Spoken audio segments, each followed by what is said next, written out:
धर्मेंद्र से आरंभ हुआ है, नरेंद्र पर अंत होगा। अभी इस्तीफे शुरू ही हुए हैं और यह सिलसिला अब और तेज होगा। मोदी सरकार अब कमजोर पड़ गई है। जनता सरकार के खिलाफ सड़क पर आ गई है। सड़क के आंदोलन ने सरकार को झुका दिया है और इसके बाद मोदी सरकार में इस्तीफों का सिलसिला शुरू हो गया है। जंतर मंतर पर नारे गूंज रहे हैं कि झुकती है दुनिया, झुकाने वाला चाहिए। और युवाओं ने जो काम कर दिया है उसके बाद अब विपक्ष ने कमर कस ली है। राहुल गांधी ने तो खुलकर कह दिया है कि दिल्ली में जो कुछ हुआ उसके लिए पीएम मोदी और अमित शाह ही जिम्मेदार हैं। संसद में शाह की घेराबंदी तय हो चुकी है। नरेंद्र मोदी की भी घेराबंदी होगी। सरकार के दूसरे मंत्रियों को भी घेरा जाएगा। राजनाथ सिंह, निर्मला सीतारमण, नितिन गडकरी, हरदीप सिंह पुरी सहित आधा दर्जन से ज्यादा मंत्री विपक्ष के निशाने पर हैं और सबसे बड़े निशाने पर हैं पीएम मोदी। सवाल उठ रहे हैं, धर्मेंद्र का इस्तीफा तो हो गया, अब नरेंद्र का इस्तीफा होने वाला है क्या? राहुल गांधी का 2 महीने पहले बयान आया था जिसमें उन्होंने मोदी सरकार के 1 साल के अंदर गिरने का ऐलान कर दिया था। और अब जो हालात देश में बन गए हैं उसमें राहुल गांधी का दावा बहुत जल्द सच होता दिखाई दे रहा है। सवाल उठ रहे हैं कि क्या पीएम मोदी का भी इस्तीफा आने वाला है, और इसी पर आज हम अपनी स्पेशल रिपोर्ट में करेंगे बात। नमस्कार, मैं हूं अंशिता।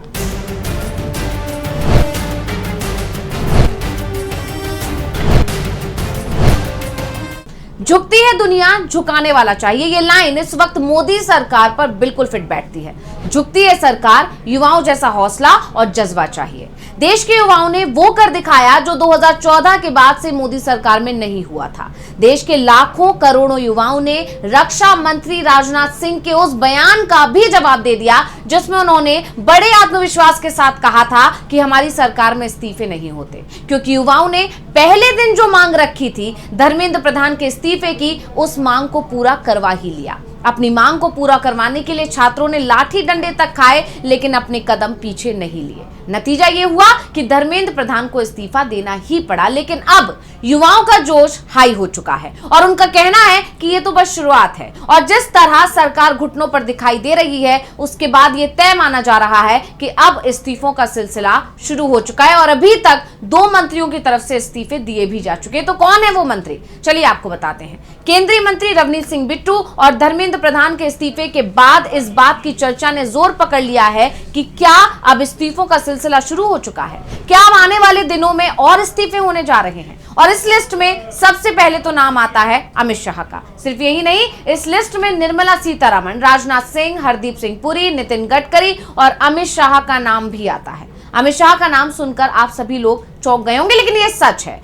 इन दिनों देश में अमित शाह के इस्तीफे की मांग भी जोर पकड़ रही है और इसकी वजह से पीएम मोदी बहुत ज्यादा परेशान है। वो समझ नहीं पा रहे हैं कि मंत्री प्रेम निभाएं या फिर अपनी कुर्सी बचाएं, क्योंकि अमित शाह का इस्तीफा अगर हो गया तो मोदी सरकार मुश्किल में फंस जाएगी। और अब आपको सिलसिलेवार बताते हैं कि आखिर इन मंत्रियों के इस्तीफे की मांग क्यों उठ रही है।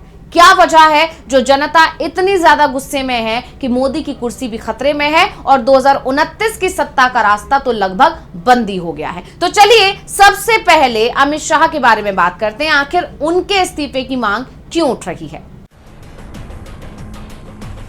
विपक्ष की तरफ से केंद्रीय गृह मंत्री अमित शाह के इस्तीफे की मांग समय समय पर मुख्य रूप से आंतरिक सुरक्षा में चूक, मणिपुर हिंसा, घुसपैठ के मामलों और संसद में दिए गए कुछ विवादित बयानों को लेकर उठती ही रही है, लेकिन अब और ज्यादा तेज हो गई है। और उसकी वजह है दिल्ली में प्रदर्शन के दौरान छात्रों पर चलाए गए लाठी डंडे। इसके लिए पूरी तरह, यानी दिल्ली पुलिस की बर्बरता के लिए पूरी तरह अगर किसी को जिम्मेदार माना जा रहा है तो सिर्फ और सिर्फ अमित शाह को माना जा रहा है। छात्रों का और विपक्ष दोनों का यही कहना है कि अमित शाह के इशारे पर ही दिल्ली पुलिस ने इस तरह की बर्बरता छात्रों के साथ की। छात्राओं के साथ जो बर्बरता की गई उसके वीडियो भी तेजी से सोशल मीडिया पर वायरल हो रहे हैं और उसके बाद अमित शाह बुरी तरह गिर गए हैं। और अब विपक्ष की तरफ से, खासकर राहुल गांधी की तरफ से बाकायदा प्रेस कॉन्फ्रेंस करके अमित शाह के खिलाफ एक्शन की मांग उठा दी गई है और उन्होंने ऐलान कर दिया है कि संसद में भी अमित शाह की घेराबंदी की जाएगी। ये तो हुई अमित शाह की बात।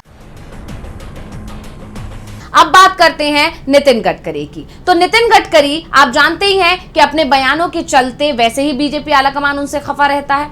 नतीजा, उन्हें बीजेपी की संसदीय बोर्ड और केंद्रीय चुनाव बोर्ड से बाहर किया जा चुका है, जबकि वो इकलौते पूर्व पार्टी अध्यक्ष हैं जो सक्रिय राजनीति में होते हुए पार्टी के संसदीय बोर्ड में नहीं है। इसको देखते हुए ये तो माना ही जा रहा था कि हो सकता है इस बार उन्हें मंत्रिमंडल से भी बाहर कर दिया जाए और इन चर्चाओं के बीच एथेनॉल को लेकर विवाद बढ़ता ही जा रहा है। नितिन गडकरी बुरे फंसे हुए हैं। केंद्रीय सड़क परिवहन एवं राजमार्ग मंत्री नितिन गडकरी की एथेनॉल नीति को लेकर दावा किया जा रहा है कि पेट्रोल में 20% एथेनॉल मिलाने की नीति को लेकर वाहन चालकों और विपक्ष की तरफ से लगातार शिकायतें आ रही हैं। विशेषज्ञों और कुछ वाहन मालिकों का मानना है कि इससे गाड़ियों का माइलेज कम हो रहा है, इंजन में जल्दी खराबी आ रही है और पुर्जे खराब हो रहे हैं। और विपक्षी दल जैसे कांग्रेस ने गडकरी पर यह आरोप लगाया है कि वो एथेनॉल नीति को इसलिए आक्रामक तरीके से बढ़ावा दे रहे हैं क्योंकि उनके बेटों की कंपनियां एथेनॉल उत्पादन के कारोबार में शामिल हैं। आरोप है कि इस सरकारी नीति से उनके पारिवारिक व्यवसायों को भारी वित्तीय लाभ हुआ है और क्योंकि नितिन गडकरी पहले ही बीजेपी आला कमान के निशाने पर हैं, ऐसे में उनका इस्तीफा जल्द ही लिया जा सकता है, ये दावे किए जा रहे हैं। और अब बात रक्षा मंत्री राजनाथ सिंह की। कांग्रेस मुख्य रूप से संसद में ऑपरेशन सिंदूर, जो कि 2025 में हुआ था मई में, शहीद हुए सैनिकों के बारे में कथित तौर पर झूठ बोलने और जानकारी छिपाने को लेकर उनके इस्तीफे की मांग कर रही है। कांग्रेस का आरोप है कि रक्षा मंत्री ने संसद में यह बयान दिया था कि संघर्ष के दौरान किसी भी भारतीय सैनिक की जान नहीं गई है, जबकि हाल ही में जब ऑपरेशन सिंदूर में शहीद हुए 6 सैनिकों, जिसमें से 5 सेना और 1 वायु सेना के नाम सार्वजनिक हुए, तो विवाद ज्यादा खड़ा हो गया। विपक्ष का दावा है कि सरकार ने 13 महीने तक ये जानकारी छुपाकर रखी और जवानों के सर्वोच्च बलिदान का अपमान किया। अब इस मुद्दे पर कांग्रेस ने राजनाथ सिंह के खिलाफ लोकसभा में विशेषाधिकार हनन का नोटिस भी दिया है और जब संसद सत्र चल रहा है तो राजनाथ सिंह का मुद्दा उठना भी तय माना जा रहा है। इसके बाद नंबर आता है निर्मला सीतारमण का। इस वक्त देश सबसे ज्यादा आर्थिक मोर्चे पर घिरा हुआ है। बेरोजगारी बढ़ रही है, महंगाई से भी लोगों को राहत मिलती नहीं दिख रही है, जिसके चलते वित्त मंत्री निर्मला सीतारमण निशाने पर आ चुकी हैं। इसके साथ ही चुनावी बॉन्ड मामले में बेंगलुरु की एक विशेष अदालत ने उनके खिलाफ एफआईआर दर्ज करने के आदेश भी दे दिए। विपक्षी दलों ने उन पर सत्ता का दुरुपयोग करके जबरन वसूली का रैकेट चलाने का आरोप तक लगाया है। कांग्रेस और अन्य विपक्षी पार्टियों का आरोप है कि केंद्रीय जांच एजेंसियों यानी ईडी और आईटी के छापों का डर दिखाकर कॉर्पोरेट कंपनियों से चुनावी बॉन्ड के जरिए हजारों करोड़ रुपए की जबरन वसूली की गई। बेंगलुरु में जनाधिकार संघर्ष परिषद की याचिका पर एक विशेष मजिस्ट्रेट कोर्ट ने वित्त मंत्री, प्रवर्तन निदेशालय के अधिकारियों और अन्य भाजपा नेताओं के खिलाफ केस दर्ज करने का आदेश दिया था। विपक्षी दलों, मुख्य रूप से कांग्रेस का दावा है कि क्योंकि वित्त मंत्रालय के अधीन ही ईडी, सीबीआई और अन्य एजेंसियां काम करती हैं, इसलिए इस पूरे मामले में वित्त मंत्री नैतिक और कानूनी रूप से कटघरे में हैं और उन्हें पद छोड़ देना चाहिए।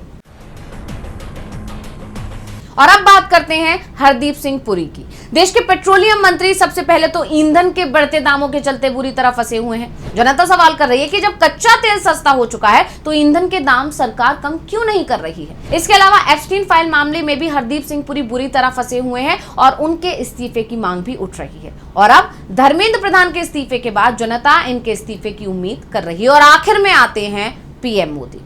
जनता ने जो लड़ाई शुरू की है वो अब पीएम मोदी पर जाकर ही रुकेगी, क्योंकि जनता के अंदर अब मोदी सरकार और खासकर पीएम मोदी के खिलाफ गुस्सा है। जनता सरकार से कितनी ज्यादा नाराज है ये जंतर मंतर पर देखने को मिला। लोगों की जुबान पर सिर्फ सरकार की आलोचना थी। जनता का कहना है कि धर्मेंद्र प्रधान का इस्तीफा तो बस शुरुआत है, ये लड़ाई अब शुरू हो चुकी है और ये तभी रुकेगी जब सत्ता से मोदी सरकार को उतार देंगे। यानी पीएम मोदी और उनके सारे मंत्री अब जनता के निशाने पर हैं। इसीलिए कहा जा रहा है कि ये सिलसिला जो शुरू हुआ है धर्मेंद्र प्रधान और रवनीत सिंह बिट्टू के इस्तीफे के साथ, ये कहां जाकर थमेगा। तो स्पेशल रिपोर्ट आपको कैसी लगी हमें कमेंट करके अपनी राय जरूर दीजिएगा। इसी के साथ मुझे दीजिए इजाजत। देखते रहिए डीवी लाइव। नमस्कार।